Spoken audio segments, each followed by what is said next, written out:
तो चलिए शुरुआत करते हैं पहली और प्रमुख खबर के साथ। बिहार में लोकतंत्र अब और ज्यादा सुलभ और आधुनिक हो रहा है। मतदान से डिजिटल क्रांति की ओर बढ़ रहा है। दरअसल राज्य निर्वाचन आयोग पहली बार ई वोटिंग की सुविधा ला रहा है, जिससे दिव्यांगजन, बुजुर्ग और प्रवासी मतदाता घर बैठे ही सुरक्षित तरीके से अपना मतदान कर सकते हैं। और ये पहल पारदर्शिता और सुविधा की दिशा में एक बड़ा कदम के तौर पे देखा जा रहा है। राज्य निर्वाचन आयोग ने ई वोटिंग की शुरुआत करके न सिर्फ मतदान प्रक्रिया को डिजिटल मोड पर ला दिया है, बल्कि ये पहल उन लाखों मतदाताओं के लिए राहत की खबर है जो अब तक शारीरिक बाधाओं का या फिर प्रवास के कारण वोटिंग से वंचित रह जाते थे और वोटिंग प्रतिशत भी काफी कम होता था, जिसकी वजह से अब ई वोटिंग के लिए आखिर कौन कौन सी ऐप लाई गई हैं और कौन कौन से मतदाता ई वोटिंग का लाभ उठा सकते हैं और क्या कुछ तकनीक आपके मोबाइल में होनी चाहिए, वो तमाम चीजें बताएंगे आपको विस्तार से, साथ ही करेंगे चर्चा। लेकिन सबसे पहले आपको दिखाते हैं लोकतंत्र का डिजिटल कदम।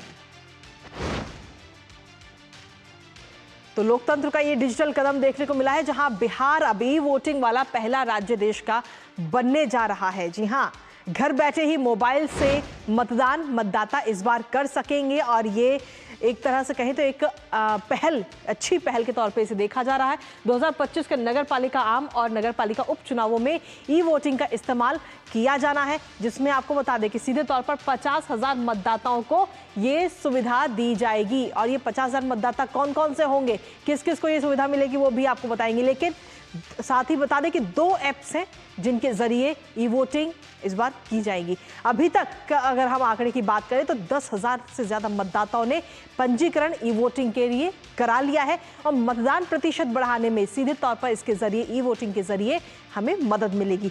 साथ ही इस ऐप की अगर हम बात करें तो लाइवनेस डिटेक्शन और फेस मैच इसकी खासियत है, जिसके जरिए कहीं ना कहीं धोखाधड़ी की संभावनाएं ना के बराबर है। साथ ही लाइव फेस स्कैन और फेस कंपैरिजन भी इसमें शामिल है। लेकिन इसके साथ ही अगर हम देखें तो आखिर वो कौन कौन सी 2 एप्लीकेशन है जिनके जरिए ई वोटिंग की जाएगी, एक नजर उस पर डाल लेते हैं। सबसे पहली है SEC बिहार। इसमें नगर पालिका उपनिर्वाचन 2025 के लिए इस ऐप को लाया गया है, जिसमें 3 जिलों के 6 नगर पंचायतों में इसे लागू किया जाएगा। और जो लोग इन क्षेत्र में आते हैं वो घर बैठे ही अपना मतदान कर सकते हैं। कौन कौन मतदान कर सकते हैं वो भी आपको बताएंगे। लेकिन साथ ही नगर पालिका उपनिर्वाचन 2025 के लिए 5 जिलों की 6 नगर पालिकाओं में ये लागू होगा। तो ये 2 एप्लीकेशन इस वक्त लाई गई हैं। इसके साथ ही आखिर किस किस मतदाता को सुविधा मिलेगी इस ई वोटिंग की, वो भी आपको बताते हैं। सबसे पहले वरिष्ठ नागरिक जो कहीं ना कहीं पोलिंग बूथ पर नहीं पहुंच सकते, उनके लिए ये सुविधा होगी, वो घर बैठे ही मतदान कर सकते हैं। शारीरिक रूप से जो दिव्यांगजन है, जो पोलिंग बूथ पर जाने में असमर्थ है, किन्हीं कारणों की वजह से वो नहीं जा सकते पोलिंग बूथ पर मतदान करने के लिए, उनके लिए ये सुविधा। असाध्य रोग से जो ग्रसित लोग हैं, जो अपने रोग की वजह से, अपनी बीमारी की वजह से पोलिंग स्टेशन नहीं जा सकते, वो इसका फायदा उठा सकते हैं। गर्भवती महिलाएं, उनको सीधे तौर पर यह सुविधा मिलेगी कि वो अब घर बैठे ही मतदान कर सकती हैं, उन्हें पोलिंग बूथ पर जाने की जरूरत नहीं होगी। इसके साथ ही जो प्रवासी मजदूर और प्रवासी मतदाता हैं, जो अपने घरों से दूर रहते हैं, चाहे किन्हीं भी कारणों से, चाहे मजदूरी की वजह से या किसी और वजह से, जो अपने घरों से दूर है, वो भी ई वोटिंग के जरिए अब मतदान कर पाएंगे इस बार। तो एक ये नई पहल इस वक्त चुनाव आयोग की तरफ से शुरू की गई है। लेकिन इसके साथ ही अगर आप ई वोटिंग कर रहे हैं तो ई वोटिंग करने के लिए आपके फोन में ये कुछ तमाम जो तकनीकी जरूरतें हैं वो भी पूरी होनी चाहिए। क्या क्या? Android smartphone OS version 5.0 lollipop या फिर उससे ऊपर होना चाहिए। न्यूनतम 2 GB रैम और 2 MP फ्रंट कैमरा आपका होना चाहिए, आपके फोन में मौजूद होना चाहिए। मोबाइल में 100 MB की फ्री स्टोरेज आपके पास में होनी चाहिए। इसके साथ ही आपके मोबाइल फोन में एक्टिव सिम कार्ड और साथ ही इंटरनेट कनेक्शन भी होना चाहिए, तभी आप ई वोटिंग का लाभ उठा सकते हैं। साथ ही मोबाइल की बैटरी आपकी पूरी तरह से चार्ज होनी चाहिए और एक मोबाइल और एक नंबर से ज़्यादा आप 2 मतदाताओं का पंजीकरण कर सकते हैं। 2 से ज़्यादा मतदाता है तो आपको अलग नंबर, अलग मोबाइल का इस्तेमाल करना होगा। तो ये तमाम वो तकनीकी हैं जो आपको मोबाइल में मौजूद होनी चाहिए ई वोटिंग का लाभ उठाने के लिए। और ई वोटिंग का लाभ कौन कौन से व्यक्ति, कौन कौन से मतदाता उठा सकते हैं वो हमने आपको बताया। लेकिन इसके साथ ही पंजीकरण की अंतिम तिथि क्या है इस बार, एक नज़र उस पर भी डाल लेते हैं। नगर पालिका आम निर्वाचन 2025 हेतु 23 जून है। 23 जून को ये अंतिम तिथि है। 23 जून से पहले आपको इसमें अपना पंजीकरण करना होगा। इसके साथ ही नगर पालिका उपनिर्वाचन 2025 के लिए 22 जून अंतिम तिथि है। 22 जून से पहले आप अपना पंजीकरण इसमें कर दें। जिसके बाद में निर्वाचित पदाधिकारी द्वारा पात्रता के आधार पर सत्यापन किया जाएगा और सत्यापन होने के बाद में स्वीकृति मिलने के बाद ही वोटर्स जो है अपना वोट, अपना मत दान कर पाएंगे। तो ये तमाम वो चीजें हैं, तकनीकी पहलू हमने आपको बताया। इसी पर ताजा अपडेट ले लेते हैं। इस वक्त हमारे साथ हमारे सहयोगी मधुरेश जुड़ रहे हैं, सीधा उन्हीं का रुख करते हैं लेटेस्ट अपडेट के लिए। मधुरेश, क्या कुछ ताजा अपडेट है? बिहार सीधे तौर पर हम देखें तो देश का पहला राज्य बनने जा रहा है जहां पर ई वोटिंग की ये सुविधा मतदाताओं को मिलेगी।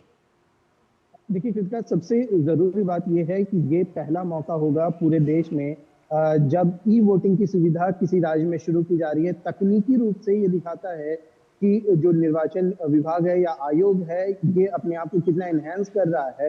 एक तरफ ईवीएम की सुविधा हमारे पास में है, लेकिन कई बार ऐसा हो जाता है कि लोग जो मतदान केंद्र हैं वहां नहीं पहुंच पाते हैं। या तो वो अपने शहर में नहीं है इसलिए वो वोट नहीं कर पा रहे हैं, या तो व्यक्ति बहुत बूढ़ा है, बीमार है या दिव्यांग है, वो जो लोकतंत्र का महापर्व होता है उसमें शामिल होने से वंचित रह जाता है।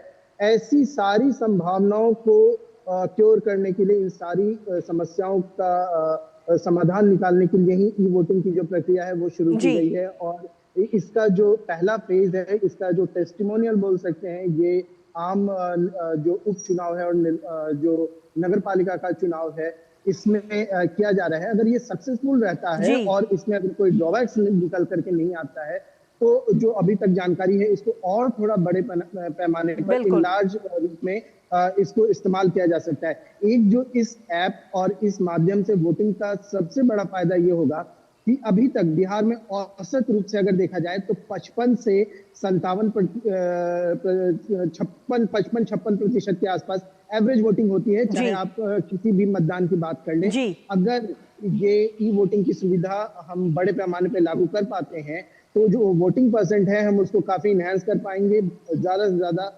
जो मतदाता है वो जुड़ सकेंगे, अपने घर बैठे मतदान कर सकेंगे। तो ये कहीं ना कहीं एक बड़ी कामयाबी चुनाव आयोग और चुनाव जो निर्वाचन विभाग, राज्य निर्वाचन विभाग है, उसकी होगी। लेकिन इसके साथ ही अगर हम देखें तो ये सुविधा वरिष्ठ नागरिक जो अक्सर वोट देने से वंचित रह जाते थे, गर्भवती महिलाएं हैं या वो दिव्यांगजन है जो पोलिंग बूथ पर नहीं पहुंच पाते थे, और खास तौर पर जो लोग बाहर रह करके, अपने क्षेत्र से बाहर रहकर किसी काम की वजह से या किन्हीं भी कारणों की वजह से बाहर रहते हैं, वो कहीं ना कहीं इससे जरूर दूर हो जाते थे, वंचित रहते थे मतदान करने से।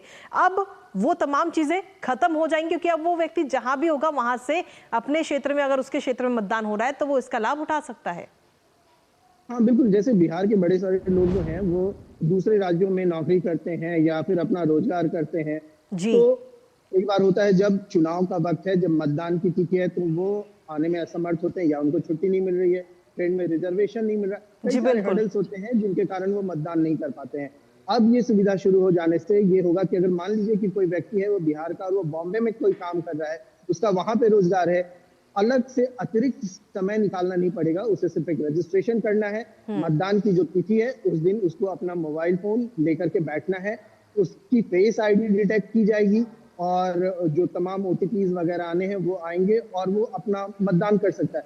तो कहीं ना कहीं ये जो सुविधा है ये बहुत बेहतरीन है, और जैसे जैसे लोग इसको ग्रैब करते जाएंगे, जैसे जैसे लोगों का इसमें विश्वास बढ़ता जाएगा, तो मतदान प्रतिशत, जैसे कि मैं कह रहा हूँ, निश्चित रूप से बढ़ेगा और लोगों को भी सुविधा बड़े स्तर पर मिलेगी। बिल्कुल बिल्कुल, और अगर ये सफल रहता है तो आगे कहीं ना कहीं और भी तमाम राज्यों में जब चुनाव होंगे तो इसका इस्तेमाल आगे भी किया जाएगा। फिलहाल बहुत बहुत शुक्रिया मधुरेश, तमाम जानकारी और अपडेट्स हमारे साथ साझा करने के लिए।